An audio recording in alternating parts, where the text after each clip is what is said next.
What's up mga kasugbo? Karon atong hisgutan ang mga angay natong buhaton tungod kay hapit na ang barangay og SK elections.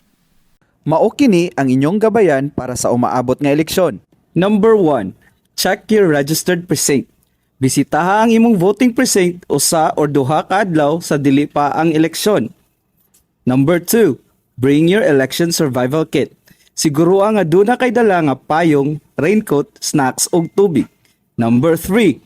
Bring a list of your preferred candidates. Anda madaan ang listahan sa imong mga kandidato aron dili ka malangay sa pagbutang. Number 4. Turn off your mobile phones. Kung mahimo, ibutang sa silent mode ang imong cellphone aron dili makastorbo sa ubang tao. Number 5. Be cautious in handling your ballot. Ampingi ang imong balota ug siguruha nga nasumiter kini og sakto. So, timani kanunay to vote wisely kay nakasalalay sa atong boto ang kaugmaon sa barangay. Kini si Kuya Alex nagaingon, the best way is always the safe way.